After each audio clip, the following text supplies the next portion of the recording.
Ladies and gentlemen, welcome in to another edition of the Tuesday Track Talk podcast, episode number 53, featuring your Three Stones Pit crew. I am your gas man, Cam. I'm your jack man, Kellen. And I'm your tire changer, Cam. And we got another fun episode lined up for you. As racing season's winding down, the races are getting fewer, but the checks are getting bigger. So the races are ramping up. It's pretty much elbows up racing from here on out. So got a jam-packed episode for you again. And it's going to be a fun one. So before we hop in there, how we doing, boys? Good. Enjoying the cool weather again. Yep. Could be glad it's cooling down. Championship season's pretty much in the mix. A lot of champions being crowned in all forms of racing. So yeah, getting close. The spreadsheet here as far as races that are coming up keeps getting smaller and smaller as we go along here. Yeah. It also means we're looking at schedules for next year already too. So that is, which we gotta get some organization going on there. But yeah, we are winding down. It's championship season now, but we're looking ahead to next year and what surprises we might find ourselves at next year. So that's always the fun part too, to see what series make appearances to said racetracks. So. Yep. Yeah, racing's getting good. I was gonna say, usually I'm pretty good on my toes and thinking quick, but this is the first episode where just didn't have anything for the old number 53. Well, let's just be honest. Football sucked this weekend, so Yeah. Well, No driver, no race, like not what 53? What? So got stumped on the intro, but it's all right. Well, we don't got anything else to do. Let's burn the tires out of the box here and let's start on the asphalt and let's get into some racing. So we had a big race at Martinsville, late model race, and I think the big storyline is obviously Hurricane, I think it's Helene. Yep. Has ravaged the East Coast there. So Martinsville was fortunate enough to still get the show in, but in a condensed fashion. So I'll just kick it to you guys right off the bat. And what thoughts did you guys have on the old Valley Star Credit Union 300 at Martinsville? I'd say before we get into the race, you talked about Helene. Obviously, we're thinking of everybody that was affected by the hurricane that went through. 2311 has pledged $1 million to recovery efforts. They announced that this afternoon. And I don't know if you guys have seen other videos on Twitter, but NASCAR legend, which I had no idea, Greg Biffle is out there doing God's work, flying a helicopter around and doing anything he can to get people supplies, to rescue people. So he's kind of been flying around with Cletus McFarland. Those two guys have kind of teamed up a little bit in terms of taking private helicopters of their own to deliver essential, vital supplies to those in need. I know Cletus was talking one trip was nothing but cases of water and insulin. So you talk about a guy that's probably got the most well-known automotive YouTube channel in the world, and he hopped in his own private helicopter that he actually had just gotten back. I don't know, probably a week ago or so. And he's out flying around delivering what he needs to deliver for people to stay afloat, literally. So, yeah, those two were kind of a tag team effort there a little bit as well in terms of helping those in dire need out. So Joe Gibbs has got a helicopter going out too. Yep. Yeah, I saw that. And again, it's not ever a circumstance, but I mean, this is, in times where our country is pretty divided by politics and this, that, and the other thing. It is wild what under bad circumstances when people come together, what they can do. And I mean, you can see some of the stuff on social media from, Brandon Shepard. He shared an article on Facebook that he asked somebody texted him and said, we're stuck. Can you, if you have anybody, we're stuck. We have trees down. We've called 911. EMS says we can't get to you, basically like you're there. So it sucks. And saw another video of, you know, obviously the water and like floods and shit like that. I saw a video today of caskets basically going down a flooded area. So I mean, it's absolutely devastating what's going on down there. But it is cool to see, our sport and the people that are either current or former drivers, teams, whatever, stepping up to do the part that we can. But Absolutely. outside of that, the hurricane couldn't stop the Valley Star Credit Union 300 at Martinsville. But what thoughts do you have on that? So, and again, because of the situation, they condensed everything down in pretty much one day. And honestly, the qualifying races weren't as eventful as they were last year. We didn't have any big fights or angry drivers or anything like that. Just good hard racing for transfer positions and went from there.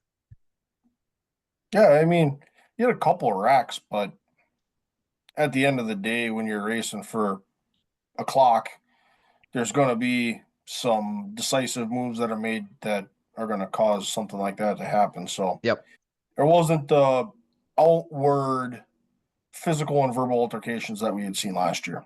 So,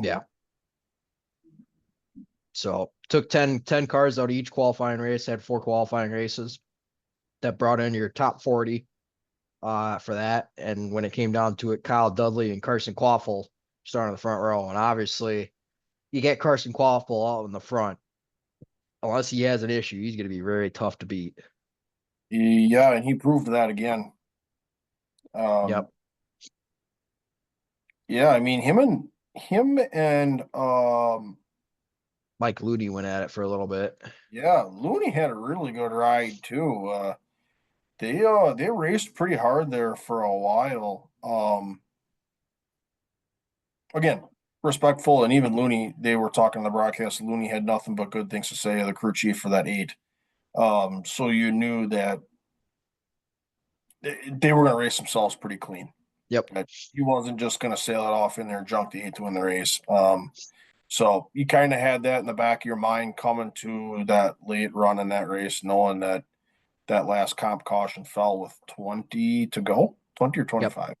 20. That you knew they were going to race hard. Don't get me wrong. They were going to lean on each other a little bit, but they certainly weren't going to go in there and clean each other out. There was points in that race though where it was the boys were banging middle of the pack, and I forget who it was, but some of the videos where the boys were banging and it was getting 3 wide, and where it's like you just keep doing something and it's a ticking time bomb and you're just hanging on. It was like that. It's like, all right, another lap. We're still banging. We're still 3 wide. All right, back to 2 wide. Like we might get this figured out. Nope, back to 3 wide. Oh, jump 2. And it's like, yep. You knew it was going to happen. You didn't want it to happen, but you knew the way they were racing. Guys aren't giving an inch, and guys ain't lifting. Yeah, for sure. Guy that had obviously was going to be a very strong contender going in. Connor Hall, your boy Connor Hall. Spark plug issues very early on that race, and you could just see it didn't have that power going down the straights like everybody else did. Yeah, for sure. And he had issues earlier, but then he caught himself kind of tangled up in that wreck on the front stretch too. Yep. I just wonder if it's because he didn't have that power to get goal, and just whoever was behind him didn't have that opportunity to check up or avoid him.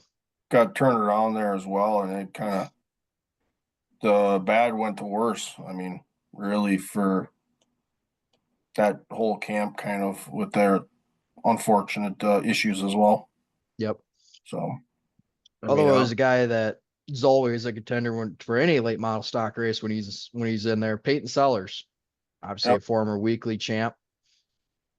He's up front, took the lead pretty early from Dudley and Quaffle, but Quaffle was right there and just took the lead shortly afterwards. yep, And like we were yeah. saying, Mike, go ahead. They had a tough adjustment there. I don't know, coming to like 70 to go right there, they made an adjustment, and that car just struggled. So he was up front early, but whatever they did at one of the breaks there, that thing, Just didn't go. yeah, he was kind of he was slow and he wasn't really getting used up, but guys weren't really giving him room for a lane there. It was a bumper and they were gone. So Yep. Talked about Mike Looney. Mike Looney comes up and like we were saying, fight side by side with Quaffle a few laps. Eventually he gets the lead and leads pretty much most of the second half of the first segment. Get that halfway bonus. Right. And then of course we talked too that there was that massive wreck on the front stretch with Connor. All took out just a slew of cars. yep. So Really from there, they kind of ran to the segment break there with 25 to go. yep. Uh, they got to that 20 lap shootout, and then they got a little tangle there late in the race, and that kind of gave it. It ended up turning it into a green white checker. Yep. And again, it was Quapple and Looney, and those two of us. Quapple took off. He had a really good restart, and he just was going to be absolutely tough to catch. Yeah. And obviously he had a damn good adjustment. Who's to say maybe he was trying to save something too at Yep. the end of that first segment, just knowing, all right, I've got a car that could win this race. Let's just keep it in one piece. Don't burn the shit up and Yep. Yeah. go When from you're there. when you lead like that, you have the opportunity to kind of modulate your lead, knowing when lap traffic's coming, but just kind of keeping an eye on pace that you can kind of ride a little bit if you have to. Yep. But So ultimately, Quapple does get the job done. So potentially his last one for a got while. a couple of cars tour races coming up, but yeah, it's, Yeah. and then of course, Junior Motorsports doing Junior Motorsports thing and put out a little teaser with Quaffle in the deer stand Yep. or the Yeah, hunting stand, I guess. And you get one shot. So yeah, they're playing into it. So, but something's yep, working. yes, yep, for sure. Yeah. So looking through your top 10, Quapple, Looney, Lapsevich, Casey Kelly, Bobby McCarty, Jay Crum, Brent Cruz, Ronnie Bassett, Peyton Sellers, Sam Yarborough. So Defending winner Trevor Ward, not a great showing, 31st. yeah, he had troubles in his heat race as well too. Yeah. So that's again these crown jewels. That's why they're so special when you do win them, because they are so tough to win again. Yep. So Lapsevich, shout out to him. Good run. Just yep, kind of minded his own, picked his way through the field a little bit. Just yep. overall solid run. Found himself there at the end. He had a shot. He was Yep. kind of got trapped in the bottom there a little bit. Couldn't get by. I still don't know if he was going to have anything for Quapple, but Maybe a handful of laps makes it interesting type of thing. yeah, Quapple's going to be tough to beat in a green white checker. Oh, absolutely. So Brent Cruz, shout out to him, another solid top 10 run Yep. in a late model. So somebody who's when he's been behind the wheel in a late model this year, he's done a good job for himself. And Both a late model stack and a super. Obviously, he had a fantastic speed weeks at the beginning of the year in the yeah, super and transitioning that over into the late model stock. yeah. absolutely. And I think too, you talk about, Ward, the defending winner, finishing 31st. I think that goes to speak to level of competition of this event in this Yep. race. This brings out the best of the best. And I mean, we're all good. No, I was gonna say too, like you had what, 8 cars get eliminated in each qualifying race. Oh, yeah, So you're figuring you had I don't know, rough math, 55, 60 cars there. Yep. Well, Yeah. there was 4 heats and they took 10 There's, cars. yep. So you're eliminating 8 cars. There's 18 cars. Well, 4 times 8 is 32. You're looking at 60 to 70 cars. Yep. Yeah. So Stout field. yeah, Absolutely. fun race. Martinsville is a fun track. As Denny would say, good short track race in there. So um, yeah, it was. Any other final thoughts on the Valley Star Credit Union 300? No, good for Quapple. The rumors were on him going Xfinity racing, so for him to kind of take his last big swing at this, knowing he's probably going to go full time with Junior, is good for him. That's cool. He's won a lot of the big late model stock races, so to kind of check that one off, knowing his Saturday nights are probably going to be busy going forward here, is a cool deal for him. Yeah, and he's him and that JRM crew. Junior's got those two, it just feels like our the chemistry is quite tight there. Yep. Yeah, for sure. Got his head up, you know what? They're so tight. But I mean that might be I mean kudos, whatever. It's good for them, good for both of them. But do y'all know I feel like this will be the junior poster child of if you get in one of my rides, this is what can happen. Took this guy, he raced the late model, got to my Xfinity series team, and Yep. if you're a junior, it's never gonna be lack of equipment. I mean, already got that with Barry. True. Yep. Pull that off again. You go 2 for 2, basically. Yeah. Yep. So, Absolutely. anyways, yeah, so it was a good race, fun race. Obviously, good competition brings out the best of the best. But getting into the next race here,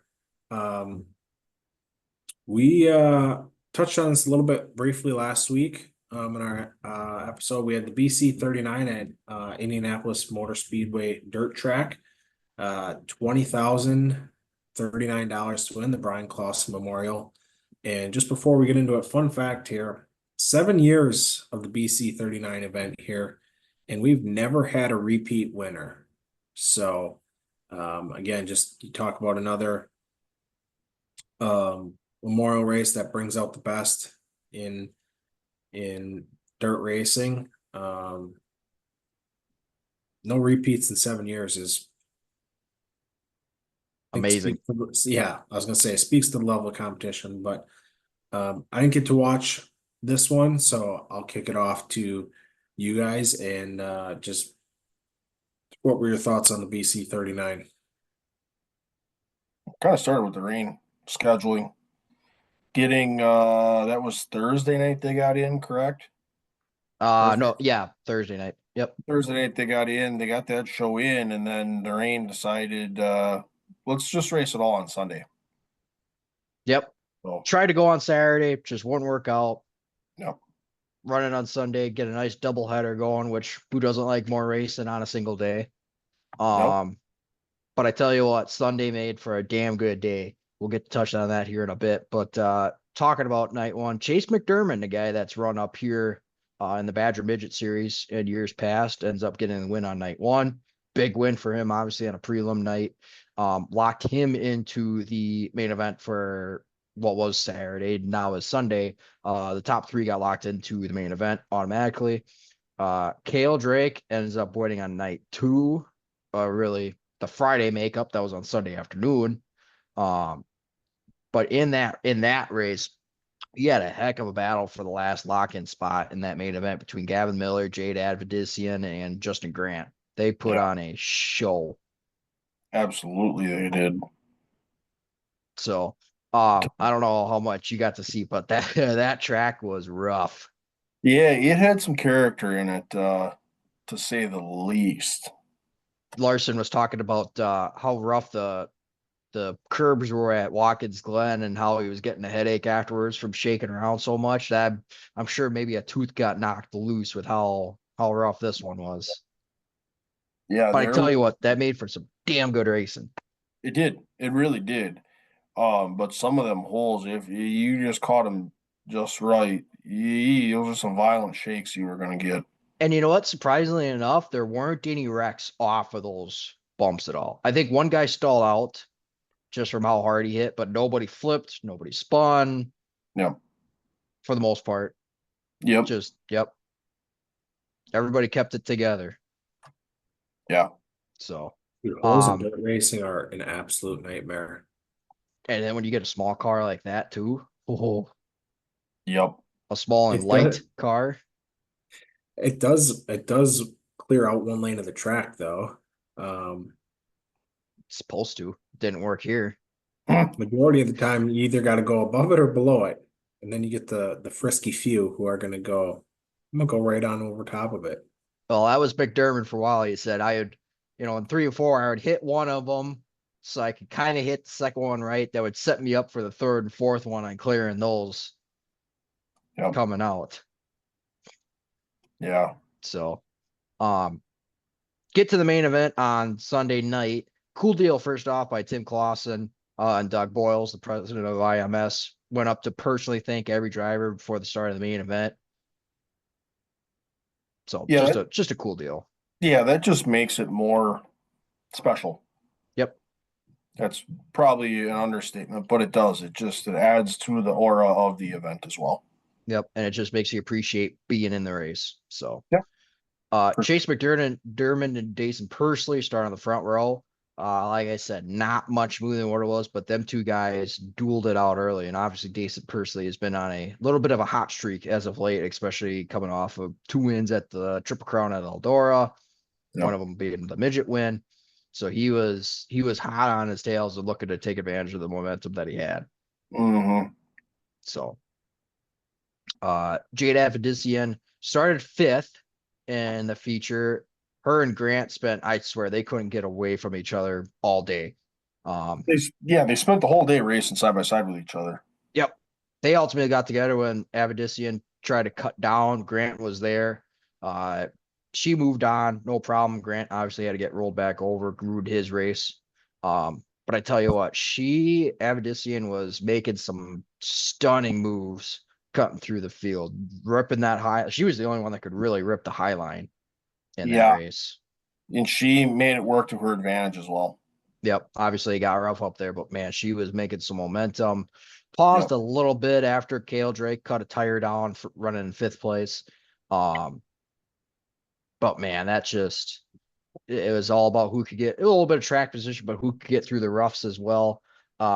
Chase McDermott just dominated the race. He kept launching out the restarts, just rolled that bottom out pretty good. But I tell you what, you saw McIntosh, he kept the pressure on him. You saw Avedissian coming from that high line too. McDermott just made one mistake coming out of 4 that gave McIntosh a chance, and he ended up having a 3-way battle into 3 and 4 for the win between Avedissian, McDermott, and McIntosh. That was setting up for a hell of a finish. And with the year that McIntosh has had, you just had to know he was going to have an absolute say with that 3-way battle. I was waiting for Avedissian to just get that top line to hit, and I was waiting for a 3-wide finish is basically what I was waiting for. Yep. Just the way that they were going. McDermott ended up falling off a little bit, ends up coming down to Avedissian and McIntosh, but McIntosh ends up getting the win. And again, just a thrilling last lap finish. Yep. Fitting way to end the weekend. Yeah. Especially with an event like that. Yep. So, no, damn good Sunday. Yep. Couldn't for sure. really And obviously, more. You saw the thrill from McIntosh, but you could see the devastation and the disappointment from both Avedissian and McDermott. She said that she was about ready to cry. McDermott knew he gave one away and probably one of his few chances he could win that race. Yep. But respect amongst them too. They just raced hard and they raced clean. Yeah, for sure. Absolutely. something that we don't talk about too is, I feel like enough, is the emotions that these, some of these people show after a race like that where it's getting emotional. It is so hard to win any race. Yep. And it's like Oh, when you come so close, any race at any level, and you come so close, and it's like, dude, you don't know when you're going to get that shot again. It might be a year, it might be 2 years. so Might you not say, happen again. and I'll even double down with you on that. Not only winning a race, but an event like this. Yep. Because these prelim nights, you might have a bad night and you're behind on the entire weekend, not even talking just your race day. I So mean, to have a shot at an event like this, it's like any other big crown jewel. It's just when you're that close, it's just that much more heartbreak. yep. When everything was sitting on all cylinders up until that point. Yep. even then you want to tell if you double down or triple down. I mean, it's not like football where, hey, you had a bad game. Packers played bad this weekend. Oh, great.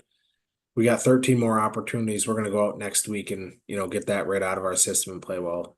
With the races and events like this, you get to sit and stew on it for 364 more days before you get a chance at it again. Yep. It takes one bump, one one bump in the track or one hole in the track, one bump from a tire, and your entire weekends Yep. you're battling. So It's like he said, he had 38 perfect laps, and the 39th one was the one that lost him the race. Yep. He Absolutely. and again, the mindset of a driver, McDermott, he said, I'm gonna hate myself this week, but I got a extreme outlaw championship to race for, and when that comes around, that's where my focus is at. Yep. For sure. You gotta learn to forget pretty easily. Yep. so yeah. So Any other final thoughts on the BC39? Great race. One of my favorite races on the year. tip of the cat to the tip of the cap to the track crew. Yes. To even get that show in. It'd been easy with the rain to go, oh, the track's pretty rough, let's reschedule. Nah, they went ahead and said, we got everyone here. We're gonna try to make this work. Yep. I think Hats that off. gives credit to what Doug Boyles is like. Yep. Yep. Hats off to them to make that decision and go, yep, this is what we're doing. Yep. So yeah, pretty cool. Yeah, and for anybody that doesn't know, the BC39 is the Brian Clausen memorial race, and um, correct me if I'm wrong. What was Clausen? What was he trying to do? 200 and 200 Yeah. in a year. Jason 200. Yep. Great documentary on Flow if you want to watch it. It's tough at times to watch. I'm going to give you your fair warning. Yep. There are moments it's not easy to watch. But the ins and outs of that documentary and how Flo did that, they did a phenomenal job. Yep. So, yeah. And that the fact that even to this day, his legacy still lives on, and especially through the driven to lives program. Yep. I mean, Chris T helped design that track. Yep.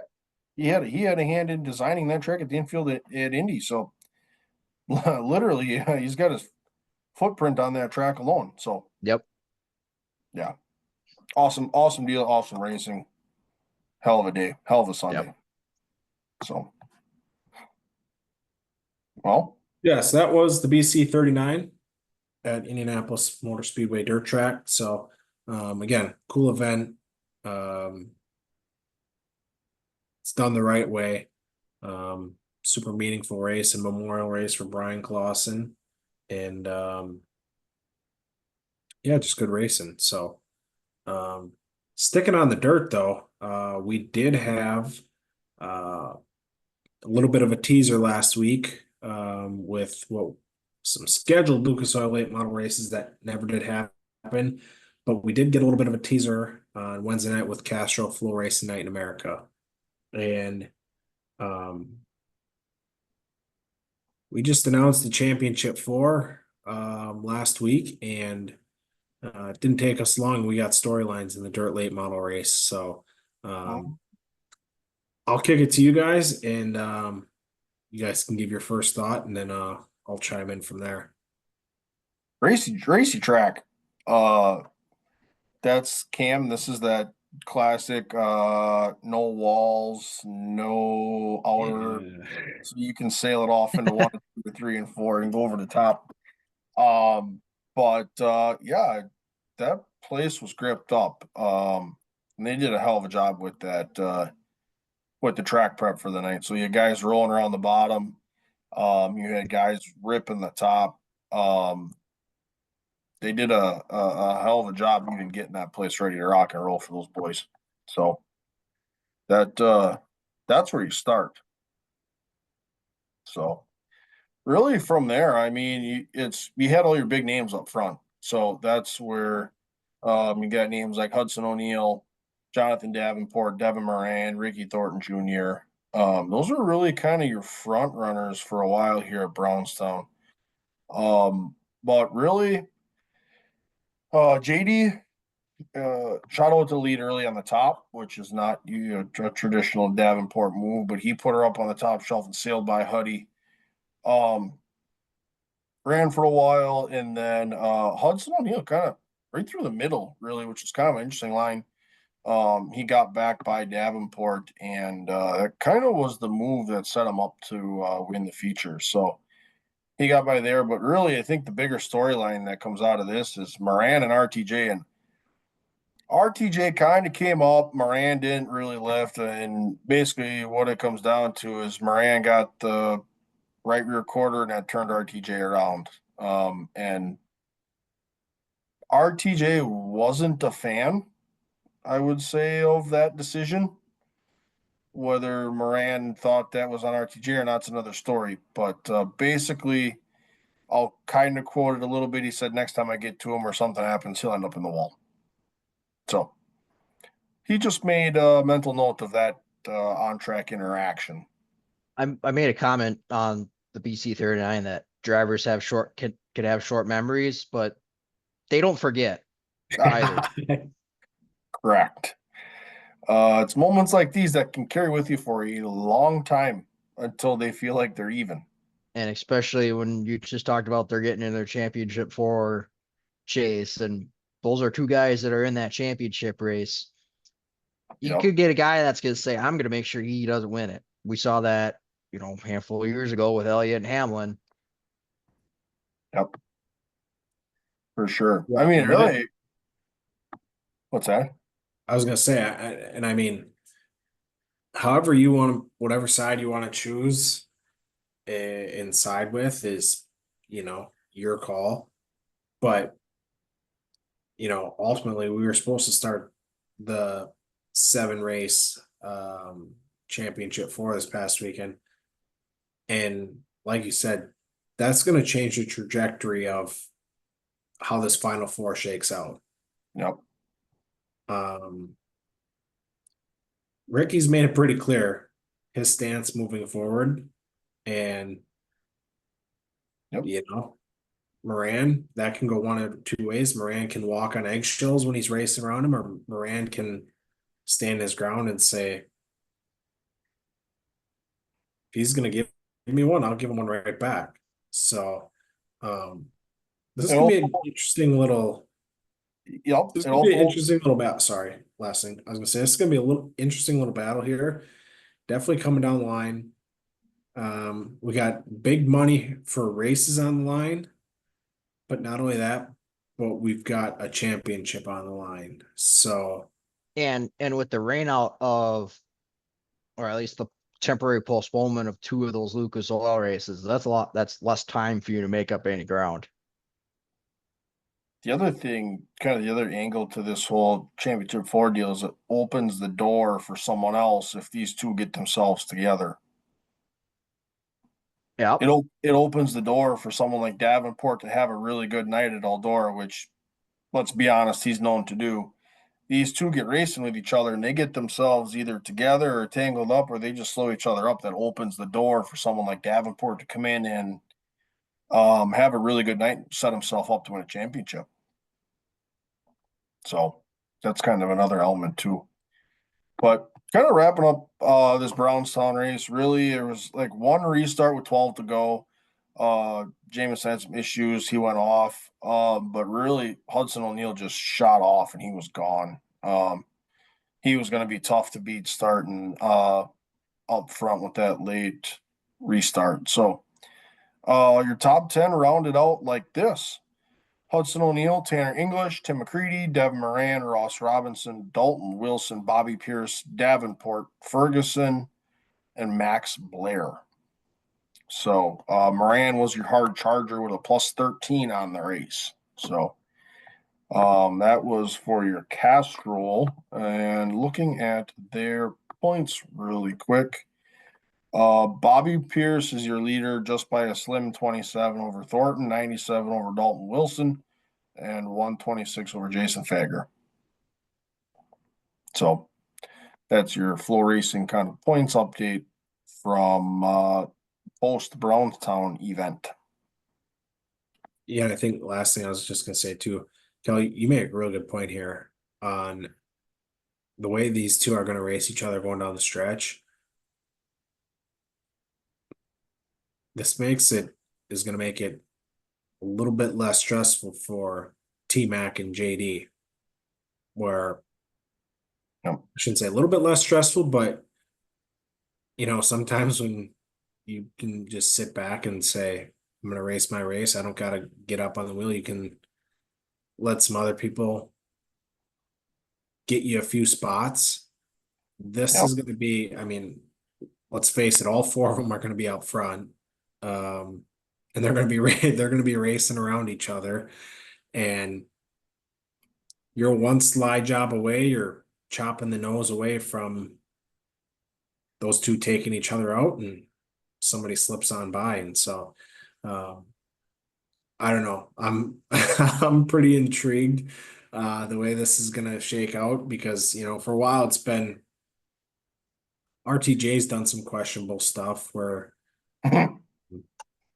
he's kind of put a target on his back with some questionable stuff. And not only that, but then he went last year with his incredible year. He won everything. It's like he was a walking target. Everybody wanted to beat him, but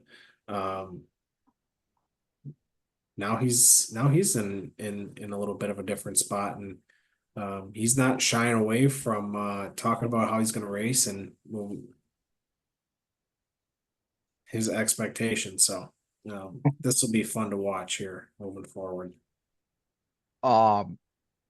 Right now, 2 more races left on the Floracing night schedule. A little bit, well, not a little bit, long break. They don't race until the middle of November down in Sonoya. There is still a race that is possibly going to be rescheduled, waiting on I-75 to make a decision on that. But as of now, you got 2 races left. Yep. Yeah, for sure.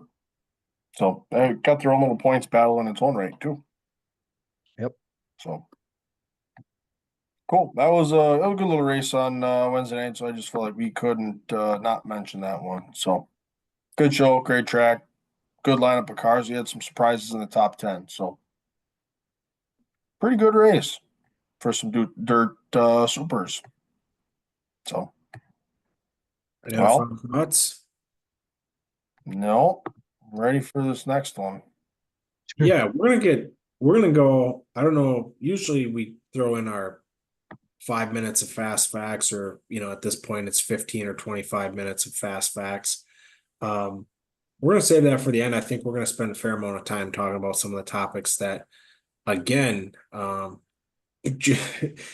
just some wild news coming out in the racing world. So we'll save that for the finale. But we did have a cup race this past weekend at Kansas. NASCAR Cup Series was at Kansas. First race of the round of 12. And it didn't take us long for some controversy to start. And started right on lap 1 with Josh Berry. and getting absolutely you know what by the NASCAR officials. So Did seems anyone seems did anyone see the picture of him literally getting towed through the, excuse my French, the goddamn campground? in his interview with in the infield All care the center, he's time. like, yeah, he's like, well, he's like, I got out and he's like, I was hanging out with the people in the campground. They towed the thing through the goddamn campground. This is not This is going back to the Blaney situation. same thing. He had 4 flats. Take it back to the NASCAR So, puts themselves in a tricky situation with this because they know this car does this. yep, Take the car back to the pit stall, put them on the DVP, let them put tires on it and see what happens. yep. So, We're and one then the lap other into the thing, race, and they've parked the 4. and the reason they made that was there was contact with it, which, I looked at it and the car looked fine. And then I saw that he was out. And I'm like, what the hell is he out for? I thought he busted a toe link or something like that. And, I caused him to be out. But then they said, yeah, it's just 4 flat tires. I'm like, well, what the hell? So, and somebody brought up this point, and, unfortunately it may get to this point, but will we not see a rule change until a playoff driver is eliminated because of this? I hope not. Please don't let it come to that. No, they I got to do just, something. so That's like, not a reason to take that car to the garage. correct. And so I was listening a little bit when I was coming back home from work today, to Todd Gordon. He said that in the rule it says, if a car cannot, if it needs to be hauled back due to contact, they're done. Okay, so what is your definition of contact? What kind of extent do you have to get contact to? Is it if a car spins by itself and lightly taps the wall, that's contact and you're out of the race? Is it contact with another car? What is the extent of the contact? Yeah, And again, I think it's you make it, send it to the pit box, let the crew make the decision, put it on the DVP, and yep, yeah. It wasn't. It's this again. It's I grouped this one in with the Blaney incident. They didn't even get a chance to look at it, and that picture was absolutely asinine as you're watching that car go literally through the campground, which drives me bonkers. Well, like, come on, let him put so tires on it and see if he can race. Like, I get it, he's not in the playoffs, but at the end of the day, that crew is racing for their livelihoods. Like, let yep, them put that car in the pit box and do a little work on it. Like, yep. give me a break. I don't know that irritates me. The other thing You're that I not even thought, giving him a shot. no, And the it's other like, thing give him a shot. Put him in, let him throw 4 tires on there. And obviously, him and Rodney are saying the same thing. All we had was 4 flats. Let them eliminate themselves. Let him put 4 tires on and try to fix it. And if he gets out there and he can't meet the DVP, whatever, yep, that's on you them. that's on them. But NASCAR, don't quit stepping in and doing this. Yep. Well, one thing that kind of interested me too, and I know this came down to this was a team decision to do this, but they also didn't have that makeshift dolly system to haul them back to the garage that was introduced however long ago. Yeah, they had double record him. He Yeah. got the double hooker. I'm like, you joking me? That whole situation, So Josh Berry maybe wasn't going to win the race, and he didn't have the speed for. But that's besides the point of this conversation. Of that was asinine of how they overstepped the bounds on that entire situation. yeah, I think that's definitely going to be a rule that gets reevaluated, if not now, into the postseason. Yeah, yeah, I mean, it has to be. You've had now 2 major instances of it. something has to be done there. And again, like in Blaney's factor, he was lucky that it didn't affect his playoff eligibility, for lack of a better term, with how poorly he ran didn't run at Watkins Glen. I mean, the guy literally, and actually, I'm going to look this up. I think Blaney literally had 0 laps logged. Yeah. So did Josh Berry. Josh Berry ran 0 laps in that Not a race. scored lap. Yeah, Not a scored lap. asinine.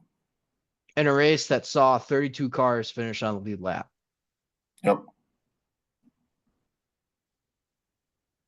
So I know. food for thought. Yep. That drove me bonkers. But back to the actual racing, I suppose. Well, I that was racing. was, That was on lap one. yep, yep. I don't, it's just, and then we've got the note here, and, I was kind of thinking about this. I'm like, it wasn't as action filled as previous Kansas races have been, especially with the different three Ys and everything like that. But I still think it wasn't a terrible race by any means. No. Um, I think we had a high bar set for Kansas, and it just kind of felt underwhelming on that for a Kansas race. yeah. I was gonna say that. I was gonna say that was what you call a self-inflicted wound right there. That one was on us for setting the expectations to be 10 out of 10 race. Um, yeah, it was a self-inflicted right there. Should have pulled the horses back a little bit. But I Yeah. mean, it still was a fun race. Oh yeah. God damn Fair, it, I wish I would have saved it now. fair amount of single car, one or two car spins. You had a fair amount of guys up front too getting into the wall. That cost Bell a stage. I was gonna say, yeah, between the flats and the guys running the wall and that wall grabbing them and getting into the wall and scraping the right rear and blowing tire. Talk about living on the edge. Connor Zilic in the Xfinity race. My God, was he living on the edge? Yep. It Oh made it yeah. look like he was Corey Day there for a little bit with him kicking that tail out sideways, which fourth place finish for for Connor Zilic on his first oval race. Hell of a job. Yep. I had Absolutely. I had to throw that in there. Yeah, for sure. Um, One of the things I kind of noticed too, and this was touched on in the broadcast, still not an easy race, not an easy race, but a not so great executed race from some playoff drivers. Some bad pit stops, some loose tires, Yep. Bell hitting the wall twice from the lead, basically. Just Yep. you still had your drivers have troubles. Yep. Yeah, for sure. And that Bell is wanting that stage one back. I think he said in his interview, he's like, I got a few laps that I want back in that Yep. race. Absolutely. It's a stage when he's staring down the barrel at missing. Two of them, really. Yeah. For sure. Yeah, kind of somebody who struggled a little bit, and it was kind of a surprise to me because I actually had him in my lineup was Tyler Reddick. Yeah. yeah, wow. 23-11, they've won, what they say, three of the last five races there at Kansas, or Yes. Yeah. three of five, three of four, whatever it was. I would They've just been expect, historically recently good. yeah, I expected him to have a day. He started near the front, started in the top 10, Fourth. and then all of a sudden he was like, honestly, he was just gone. Yeah. I'm like looking, and he's like in the high 20s. I'm like, what the hell happened? Finished 25th ultimately. Yeah, just not Yeah. And not I mean, great showing. like I said, I talked about playoff drivers having an issue. Cindric, 34th. Uh Larson, I mean, that was a well documented one on his part. 26th. Reddick, 25th. Briscoe, 24th. Just those guys outside of the top 20 there, and those are finishes that are hard to come back on. You're getting that point in the playoffs. Again, it's only the first race, but you're in the round of 12. You knocked out your wild cards, for lack of a better term, Yep. that say you can't have those type of races. Yeah, And for sure. you want to talk about what a balancing act these playoffs are. It's such a balancing act for these playoff drivers between, hey, I've got to go and I've got to get this thing to the front and I've got to get stage points, or, you know, I'm okay to ride around back with the squirrels in 20th and let some of these guys eliminate themselves. I mean, it almost feels like every race is like it's almost like a restrictor plate. When a guy like Denny is signature move where he pulls out of the racing and he just says, Yep. I'm gonna get in the back and I'm gonna let you guys feel uncomfortable. You guys are gonna wreck yourselves out. It's this playoffs is, I mean, Well, and then do you you get your just do you just guys. go? Do you just go and just say, I'm gonna put this thing in the front and I'm gonna run my way through here or what do you do? I mean, And I it's mean, and you saw you saw with Briscoe and Bowman where they had amazing first rounds to keep their playoff hopes alive yep. from guys you didn't expect it. Briscoe struggled, Yep. but Bowman had a 15-point swing. He went from 7 out to 8 to the good, and he took advantage of those stage points that he got. Yeah, he was in timely positions in a timely manner too. He did a hell of a job with the stage points to find himself in the positive coming out of Yep. that race. So yeah, that was good for him though.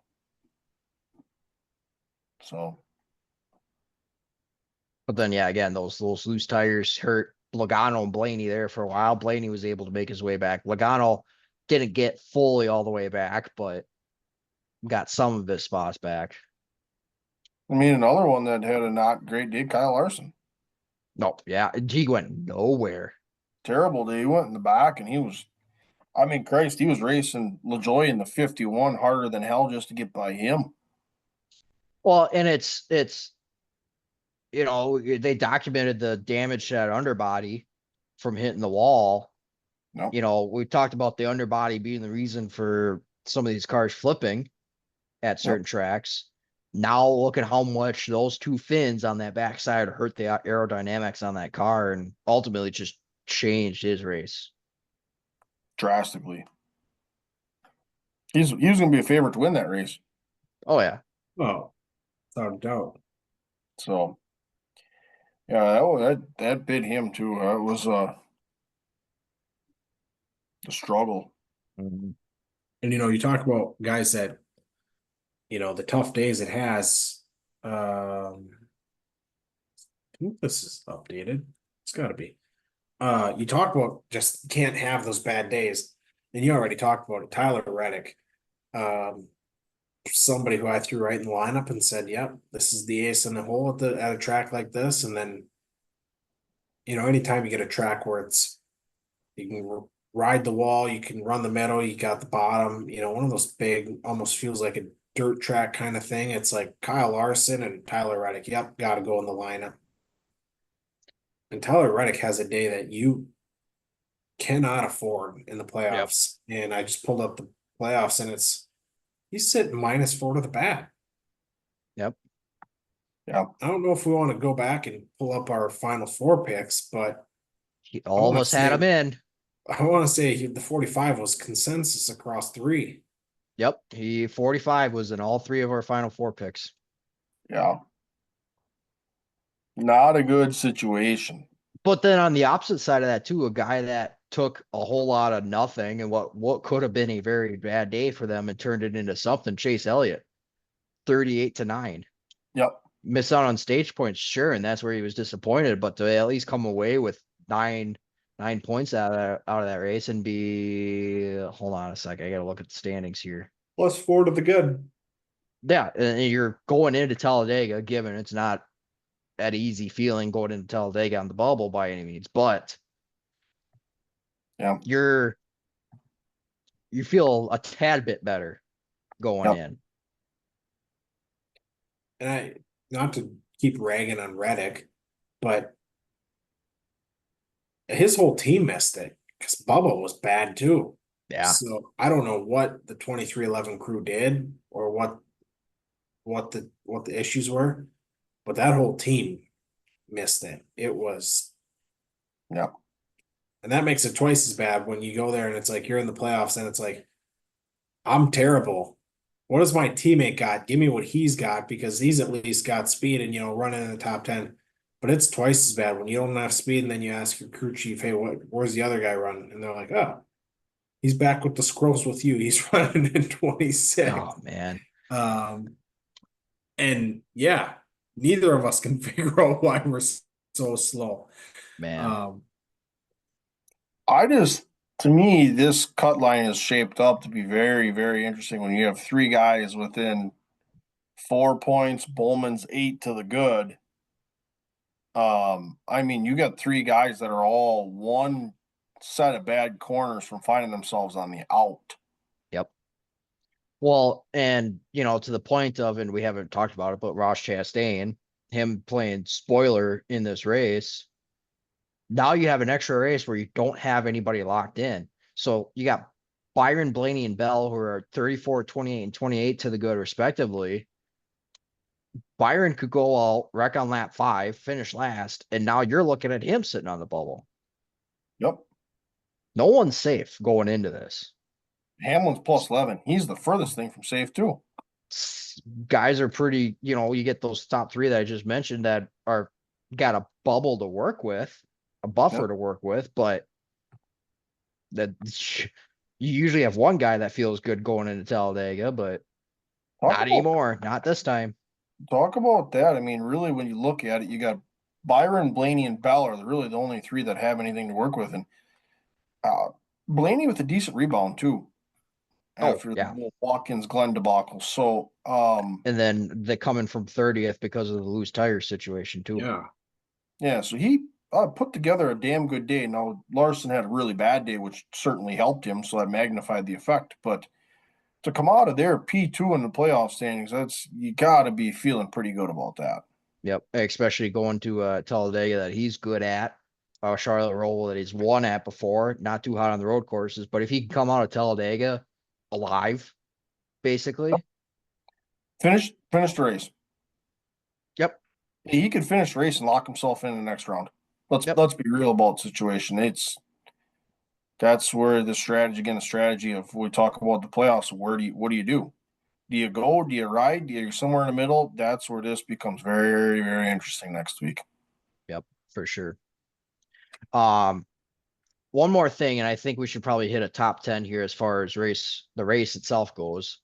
Ross Chastain obviously wins the race, plays spoiler in the playoffs. Started from P20. Yeah. So charged his way up. And then Byron second, Martin Truex, finally a good run for him. Starting P19 too. Blaney fourth, Gibbs fifth, Bowman sixth, Bell seventh, Denny Hamlin eighth, Elliott ninth, and Zane Smith. Another just solid run for a guy that all but confirmed to be in a ride, but kind of being an audition type of thing as well. 10th. Yep. Unofficially not Front in a row? ride, but Front row? Yeah. Yeah. It's the rumor at least.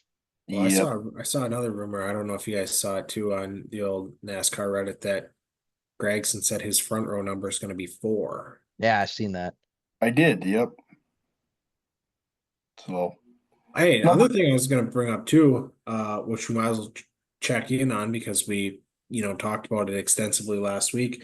Outside of your top 10 there, in our first driver trade, Corey LaJoie goes to Rick Rail Racing and puts that thing in 15th. Mm-hmm. And Haley obviously spun and had a rough day himself. And Haley had just a rough day. So maybe it's that 7 car. I don't know. Maybe. It's bad juju there. But yeah. Haley was coming up the field. He was making a name for himself a little bit. Yeah, he was right around that, because we talked about this last week. He was right around that 14 to 18 range. Yep. Because at one point I looked up and he was running 16th. I'm like, that's exactly where we predicted he would run. Yep. And then obviously he just spun on that one restart and ruined his day basically. Just kind of like we know what we're talking about sometimes. So like to think so, yeah. But yeah, anyways, that was the top 10. Pretty solid race. And again, maybe should temper our expectations a little bit, but overall, pretty solid race. So any other final thoughts on Kansas? we missed him last week. Let's check on our boy Jeff Gluck. Yeah. Not we kind of been missing him a little bit lately, so I got to get back in the old poll action here. No, we got Was Kansas a good race? 81% yes, 19 no. On call it, 14,000 votes. So a resounding yes, you could say, for yeah. Ryan Vargas, known Xfinity driver, been running overseas here for a little bit in NASCAR Europe. Said that was a quintessentially good race, in my opinion. Doesn't need 4 overtimes and a photo finish every time. Just some quality racing. Yep. For sure. So, yeah, that was, how do we miss the old Gluck poll? Well, maybe that was post post Well, podcast last I week when Larson put out that he took the old boys to the woodshed, but had there been a overtime restart and he would have lost, yeah, the results would have been flipped. yeah. Which is there's nothing wrong with that comment. No, you correct. But yeah, it was a pretty solid race. Yeah, I gotta say too, last thing, before we get into what's hopefully not 25 minutes of fast facts, but just looking at this last thing, I gotta say, somebody that I just never trust to throw my lineup, and I don't have faith in, but he's at a good team, is Ty Gibbs. I had him in there. I don't have a lot of faith in him. I don't know what it is. Like he qualifies like third, fourth, and it's like I look at him and I'm like, I should. He's got the speed, but it's like I just know something is not gonna go right, and Mm-hmm. I just can't trust him. I did. I was on the fact that I figured he was going to win a race this year, and It's all getting right. to the end. He's got time to clean it up at Correct. Martinsville.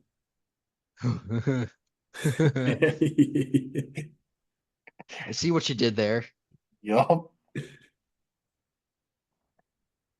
But yeah, I did use him. But So yeah, it was um yeah, that was NASCAR race Kansas. So um let's get into, before we get into our other topic, I guess I'm gonna rattle off, not only am I hosting this week, but I guess we're testing my reading skills as Well, well. I'm going to tell you right So now, don't read the ones that are not in yellow.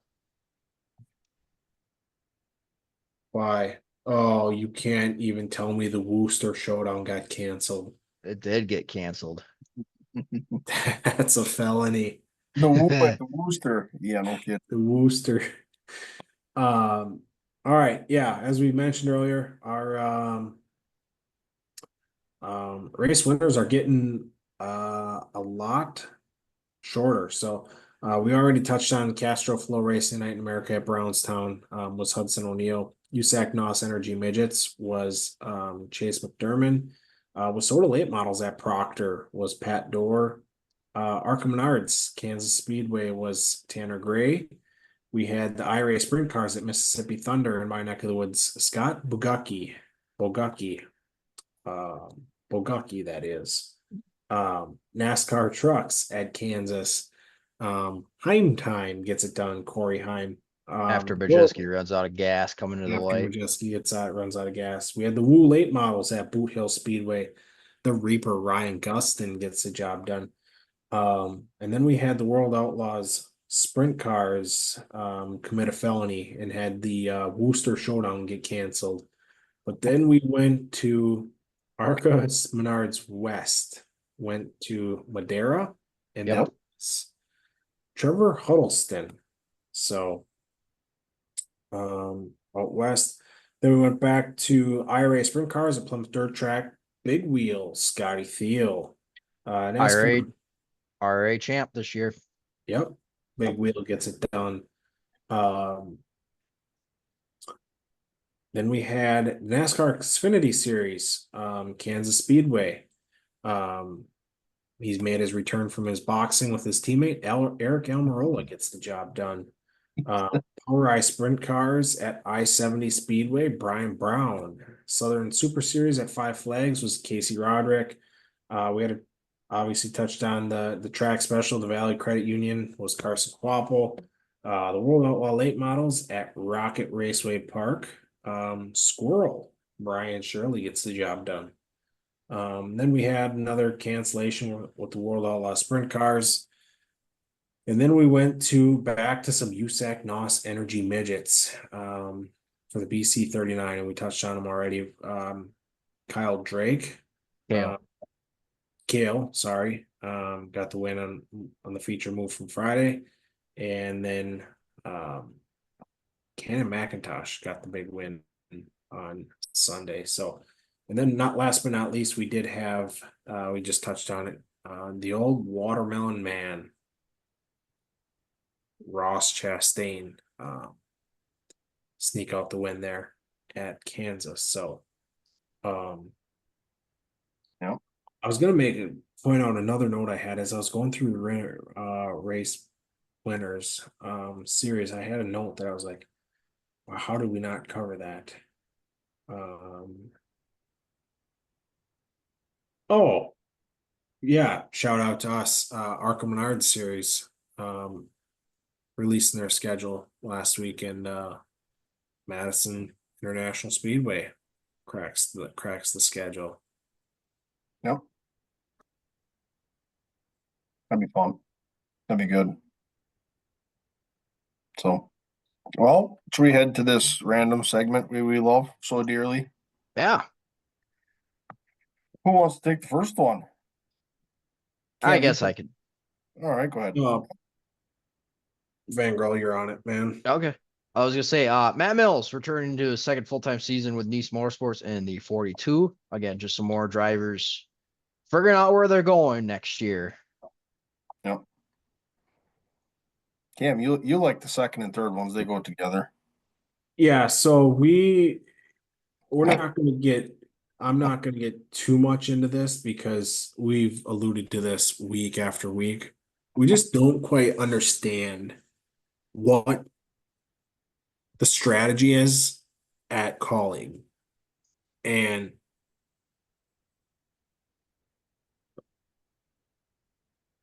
dude, it's head scratching. That's the bottom line. And Ty Dillon gets announced out of nowhere in the Colleague 10 for 2025, which will take the points from the 31. And then Colleague not only did that, but then they relinquished the rights to the 31, which then all but confirmed that Daniel Hemrick put out a statement, not directly saying that, but all but saying he is departing Colleague at the end of the year and has nothing lined up. So,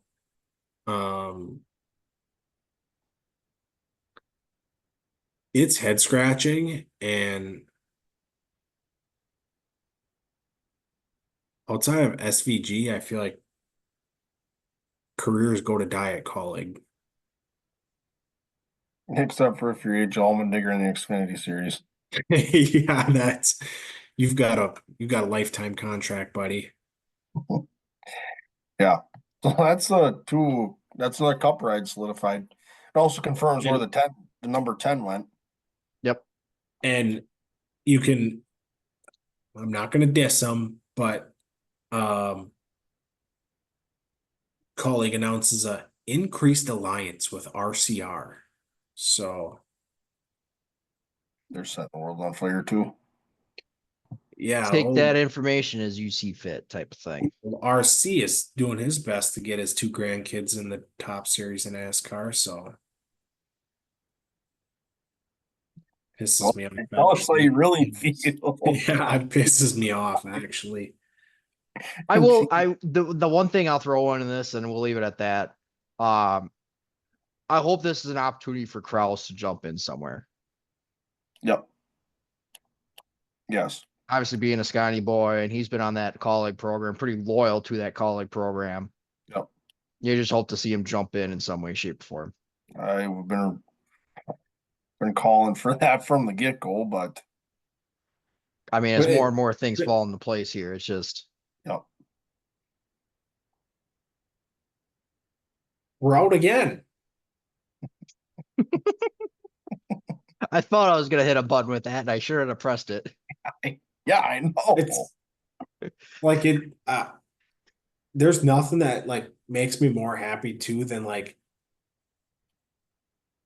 look, I know Nice Motorsports doesn't listen to our podcast, and I know I've said and done some things to Nice that I probably shouldn't have based on the way they raced in the past. You're blocked But, on Twitter. but it is like nothing is more mind-boggling than flipping on the truck race on Friday night and seeing, oh, 42 of Matt Mills is in the wall and wrecked. And it's like, oh, just 4 hours ago, we announced that he's got a full-time ride for next year. And I'm just like, I'm not, this is back to the Kraus comment of like, I don't know what it is, if it's Truck Series, Xfinity Series, but I just watch this and I go, dude, I know if you put him in that truck, he will 2x the performance in a truck than what some of the people that you're putting in there. You're not. You're preaching to the choir here, my guy. Yeah. All right. Glad we're all on the same page. All Colin, right. I'll let you take this next one. Yeah, ASA Stars National Tour kind of makes a little bit of a operational announcement, and they announced that Marty Mello will join them as both their director of marketing and operations. So he's got quite a list of experience in terms of owning small businesses, running race teams, marketing, production. So he's bringing a slew of experience with him to help the ASA Stars National Tour. Which I think, especially in the operations side, is going to help. I don't think the marketing's bad. They got the funds coming in for the series. The operations side, I think we've kind of touched on it a little bit, where you saw a little bit of the car count kind of fall off a little bit, or you saw like the full time kind of fall off a little bit. Yep. Maybe that's that kind of shot that they need to get back. Yeah, for sure. So, Arc Bernard series. So Cam touched on it here a little bit. They released their full schedule for next year. And they will be back at least on the home side of things. They'll be back at Madison in August 2025 in replacement of the Milwaukee Mile. They also announced that they have extended their deal with Menards as the flagship sponsor for many years to come. yep, good for them. Yep. That's kind of a cool deal for them that they get to continue to expand the branding that they have as the Arca Menards series. Yep. So, pretty cool. Jumping on to the next one. This one's more so of, I guess, tip of the cap to this individual. Brad Sweet collects his, as they announced today, his high limit championship, but that is his 6th consecutive national sprint car championship. So, going back to his 5 consecutive woo titles, as Cam would call it, on top of his high limit title for the year. So, the dude knows how to points race. Let's just put it that way. Dude, Yep. he's the model of consistency. Yep. So, I want to look this up here real quick because I'm thinking about it. And I think I mentioned it too, where he's only finished outside of the top 10 not often, honestly. What about twice in his racing career? Yeah. yeah. While you're looking that up, I'll jump down to the next one. Kind of a fun deal. This is where my Netflix subscribing started, but NASCAR announced today that we will have season 2 of, was it NASCAR Fast? NASCAR Speed. Speed? Sorry. The documentary or docu-series there that they documented last year, kind of in the playoffs. We're getting season 2. So obviously I was fired up. That was an awesome little 5 binge the heck out of that 2 or 3 times. Full speed. That's Full the name of it. speed. Full speed. Right before right after it got released, and January, February, get you ready for racing season. So, yeah, I'll be looking forward to that. Hopefully it does the same thing, get some new eyes. Makes it as good as it was the last one, and get some new eyes on the sport, and hopefully keep growing the fan base.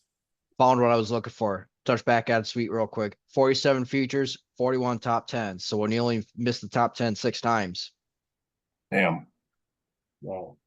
Jesus. compared to your next competitor, Enrico Abreu, who has 43 top 10s, or sorry, 33 top 10s and as many features. That'll do it. Yep. Then, girl, I feel like this next one's for you. Casey Roderick locks himself into the Snowball Derby via a win at Five Flags Speedway over the weekend. So obviously he won the Southern Super Series championship at Five Flags over the weekend. May have been a little heated before we jumped onto this because of that. Nope.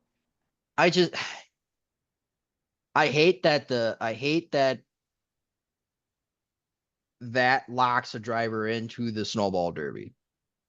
I feel like a race like that, it shouldn't the provisionals should be different. Yep. I agree. Just my opinion.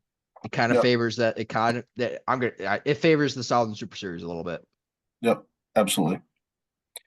If the Snowball Derby should be, as we talk about, a crown jewel standalone, probably the biggest asphalt late model race of the year.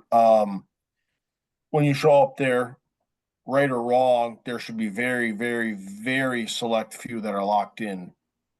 Because correct me if I'm wrong, but the Slinger Nationals, which we have said is the Snowball Derby of the North, yep, they don't lock in any Midwest Tour guys. Nope, they don't. They do not. I just think it should be something a little different there. I mean, if you're going to do that, so it's the ASA Southern Super Series, correct? Yes. So what about, do you go down there? Do you go, well, what about your ASA Midwest Tour champ? What about the Stars Tour champ? Correct. Where do you draw the line though? Yep. So now we're in the same boat. Where do you draw the line? You avoid a situation that makes you draw any lines. All that too. Now, if we'd have a dark horse win the Southern Super Series, I think I'd be a little different because let's be honest, Roderick's going to have something to say about Snowball. Anyways, but again, to that point, then it shouldn't be a part of the provisional. Correct. He still needs to show up and race his way or qualify his way into the show. Yeah. I will. Roderick's currently leading the Stars National Tour point standings, but we got to remember that Cole Buescher has also missed a race or two. Two, I believe. Yep. Who was leading at the time of his departure? For his medical reasons. Yep. So I just a little debated. Yep. I've spoke my say in it, and I'm sticking. That's where I'm staying at. Yeah, you pressed our buttons, we'll press yours. Yeah, fair enough. I love that Roderick locks himself in. This last one's kind of funny. It is. I just put it on there because I thought it was funnier than hell. CR7 and Grant Enfinger are bringing the manufacturer of Oldsmobile back to the Truck Series. Clearly a typo or a joke of some kind somewhere. They obviously will show up with their very typical Chevy program, but you just click out the list of people are making memes of that truck with the big Oldsmobile old, it had the light, it was like a light bar kind of, they had the dividers in it. People are making a bunch of memes of that, so I just thought that just a quick little laugh at it. Yeah, that was funny. I had to throw it in there. Yeah. Well, I think we're ready for some race previews. Yeah. Yeah, it was that wraps up our didn't get a time there. 10 or 15 minutes of fast facts and new random news facts. So yeah, kind of interesting news in the racing world, news week in the racing world. And again, as we alluded to it, some more dominoes are falling, numbers being claimed, drivers filling seats. So again, it is going to speed up here pretty quick because it's October tomorrow, and stop. I know, and all of a sudden, you talk about beginning of December, Very few rides are out there that are not solidified. So, yeah, we're about 2 months from that. So, um, we'll stay tuned. We'll keep our eyes and ears out for more news and be touching on that next week. But as always, let's jump right into some race previews. Keep these short and sweet. We got some serious race picking to do. But I'm assuming I'm gonna throw this one to Kellen right off the bat. I'm assuming this is your bread and butter here. Yeah. Hunt the Front Super Good Series back in action at the Talladega Short Track in conjunction with the NASCAR weekend there as well. So 2 nights of race on October 4th and 5th, 5 and 15 grand to win super late model features. Just kind of as a side note for them, they have these 2 races this weekend, and then they only have 3 races left. The end of October into the first weekend of November. So their season is very much winding down and looking at the points. Brandon Overton pretty much has a grip on that championship over Ashton Winger. So there's a few other points battles kind of respectively in there, but Big Sexy seems to have that season championship close to wrapped up. I'll go ahead and hit race preview number 2 here with the Cup Series at Talladega. Second race in the round of 12 for the NASCAR Cup Series. And again, we're going super speedway racing, so there is unpredictability at its highest.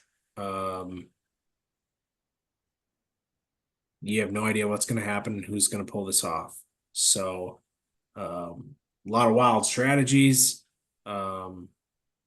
pit strategies, driver strategies, you name it. So, going to be a fun one. Always is. Restrictor plate racing is awesome. But as the standings are right now for the round of 12, the top 12 in this particular order goes Byron, Blaney, Bell, Larson, Hamlin, Bowman, Elliott, Logano. And then below the cut line is Reddick -4, Suarez -14, Briscoe -25, Cindric -29. So, again, and then you look at a restricted plate race, Cindric's pretty good at a restricted plate. So, yeah, you can't predict what's going to happen at a restricted plate race. So, best thing you can do is tune in and watch. So, tire changer. Oh, I'm ready for this one. It's Oktoberfest weekend at La Crosse. 4 days of racing. God, I'm so excited. Season finale for the ASA Midwest Tour. They'll crown a champion with a $10,000 to win, 200 lapper. Cam, take it easy. So the weekend schedule looks like this. So Wednesday, it's a practice day. Thursday, Supers are the main event with the Knights in the Futures race. Cool deal there. Friday, the Trickle 99, where they're going to have 3 feature races of 33 lappers. Saturday, you've got the Big 8 late model feature. And then you have the Midwest Tour qualifiers. And then Sunday, you got the Ventures, the Crate Toberfest 602s, which cool deal there. They always raffle off a 602 crate engine to somebody. And then obviously the big 200 lapper. Looking at the point standings, it's kind of a 3-horse race going into this one. Gabe Sommers is your leader as of now. Leo Vandergeest is 16 points back, and then Justin Mondyke is 48 points back. Not out of it yet, but needs some help for this one. Entries came out this week for the weekend of the super late model side of things for the entire weekend. 46 cars are on deck for the racing of the weekend. Some may not race the entire weekend. Some may race just on Sunday. So it'll vary from here to there. But some entries on there: Jacob Gady, obviously Majeski, Jeff Storm, Justin Mondyke, Freddie, Ty Fredrickson, Vandergeest, Sommers, Stenjum, Valento, Lynch, Brandon Berge, Farrell, Kaler, Morrissey, Dalton Zier, Derek Kraus. A name that we forgot to throw on there, Michael Hind. Yep. Is entered for this one. making the trip up. Probably just kind of making a swing for Winchester then the following weekend too as well. So Island, Jonathan Island, yep. So Volm, Farrell, Sierkiewicz. I mean, some guys that have had some really good runs here. So yep. there's Like I said, other series in action, the Midwest Trucks will wrap up their championship this weekend. This is really a championship weekend for a lot of series. The big late models, lacrosse late models, sportsman, street stocks, vintage, Midwest Dash, Crate Toberfest, Mid-Am Hornets. I mean, just a ton of race cars and a ton of series up here. One of my favorite weekends on the year, obviously, but that also means it's probably one of the last weekends of the year for me up here. So touch on some other races here real quick. We talked a little bit earlier about the Lucas Oil Series. They get into a few races here. They'll have 1, 2, 3 races at Pittsburgh, Pennsylvania Motor Speedway. As again, they wrap up their season. The trucks are also going to be in action at Talladega. The Outlaws will be at Williams Grove for their National Open. Extreme Outlaw Midgets, they run their final 2 races on the year at Jacksonville Speedway as they start to wrap up their championship season. The Arc Menard Series, the Menard Series will be at Toledo, while the Arc Menard's West Series will be at All-American Speedway. The past super late models will be at Thunder Road International Speedway. The Outlaws, again, will be at Williams Grove. The American Canadian Tour will also be at Thunder Road for the 62nd running of the Vermont Milk Bowl. Ice race in that one or no? Who? Never mind. it's asphalt there, my guy. Oh, Good Easy. try. I know it's well. And then again, it all wraps up with Talladega on Sunday for the NASCAR Cup Series. The Yellowwood 500. Yep. Looking back at fantasy here, a little shake up in the point standings, the playoff side of things. Kellen is leapfrog Cam for second place in the point standings. I extend mine a little bit on the playoffs. Playoff standings look like this. I'm sitting at 841. Kellen, you're at 761. Cam, you're at 738. Sophie's Pit Picks 695. Gas Man's Girl 689. And Diesel at 639. Yep. And then as far as race picks go, I extended my lead again a little bit. I'm at 1591. Cam, you're at 1523, and Cullen, you're at 1453. Based on the results from last weekend, Cam, you get first pick, and we're going to be picking 2 races here. We're going to be picking for Talladega Cup race, and then we're going to be picking for Oktoberfest. Are we picking both races right away, or are we just picking one and then the other? Well, we're doing the same pick in order, so I guess we could do them both right away. All right, Cam, go ahead. I'm gonna go with somebody who made a pretty interesting comment in his post-race interview and said he's mentally not in it right now. He's got a couple wires crossed and bolts loose. I'm gonna go with the FedEx number 11 and Denny Hamlin. All right. And then do you have an Oktoberfest race pick? And again, we established this before we jumped on. Ty Majeski is off the board. Yep.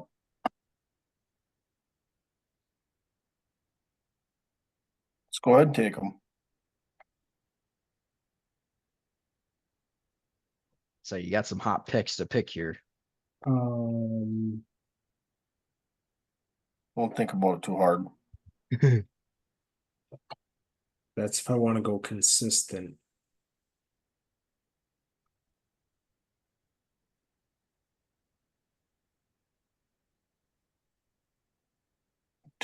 Actually, I'll let you guys pick first. Really? Oh, Yeah. Are wow. you sure about that? Yeah, no, I want to get a check of where the field's at, see what you guys are feeling. All right, so we'll do snake draft then. So you'll go last. Yeah, I'm good Yeah. with that. Van Grohl, you'll really like this one. Give me Blaney for Oh, there he goes. He does the old 2023 Talladega winner. First name that pops up, Blaney. God dang it. I was going that route the whole time, so I'll make you scratch your brain a little bit. Oh, All right, you know what? A guy that has really come on this year. I put him on my final 4. I think I was the only guy that put him in my final 4. Nope, Kellen went with me on well as that. But you know what? I'm gonna go for it. Give me Joey Logano. Twin Talladega. He's good there too. Yep. All right. Who we got for fast? Oh man. I kind of hate that I'm going first now because it makes my options wide open. Oh, Do we want to pick two? Nope. Ooh. Because we might not have guys either one make the feature or two guys not racing Sunday. True. All right. So if we're gonna do two, that makes my decision a little bit easier. So I'll go first still. give me Freddie, Ty Fredrickson as my first pick. Okay. So Kel, you get the next one. Yep. Give me Gady. Not a bad pick. Cam, the you're first up. if you can keep her from blowing up, I'll take the 15 of Gabe Summers. Okay, and you get the next pick then as well. I'm looking for a race screwer upper. I got one in the chamber ready to go, knowing exactly who I want here. Jankowski. That's one way to look at it. That's one way to look at it. Yeah. Okay, come on. What are we waiting on here? Come on, bud. I'll take Casey Johnson. Not a bad pick. All right. Opens it up a little bit. Kellen, who you got? I'll take the 9 of Derek Krause. Perfect. It gives me my pick then. Give me Zier. Yeah, he's good there too. Yeah. I don't know. I feel good about my picks. Yeah. We'll be all right. So, all right. There you have it. For the 53rd rendition of the Tuesday Track Talk. Well, that was actually a fun episode. Covered a whole lot of stuff there. We had the old Valley Credit 300, which I gotta pull this up. Gotta pull this up here. So obviously my good friend Connor Hall did go lap down, but one of the tweets I got this weekend as this was going on was Connor Hall says he's expecting to blow up more than might be more than electrical.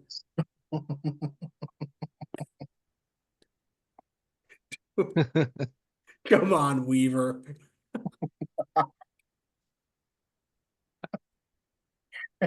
Dude, if he's gonna blow up, obviously it's more than electrical. Kudos, Weaver. Hell yeah. My man. He ain't lying, let's be honest. My man. I saw that and I'm like, yep, bookmark. Forgot to pull that one out. But yeah, obviously covered a lot in this episode. A lot of some big late model racing. The BC39 and then Castrol, Floracing Night in America at Brownstown. Got into Kansas, and we've got the NASCAR news is starting to pick up. And I shouldn't say NASCAR news, I should just say racing news in general. Schedule wise, drivers, teams, it's a busy time for everybody. And we mentioned too, we're in championship mode now. So the races get fewer, but the checks get bigger. And that makes the racing that much better. So as we wrap this thing up, any final thoughts, boys? I am so excited for this weekend. Yeah, I'm gonna get to my first Oktoberfest. I can't wait. Oh man, I'm excited. But again, we talked about it before too. Championship season's coming up. Tracks will be shutting down for the season. Make sure you hit those tracks up one more time before they shut down for the season. Yep. So, yeah, without further ado, as always, don't be afraid to like, comment, share, subscribe, and hit that bell, because every time that bell rings, you're getting some beautiful racing content. So that wraps up the 53rd edition of the Tuesday Track Talk. And we're going to shake and bake right out of here to Talladega, and we'll see y'all next week.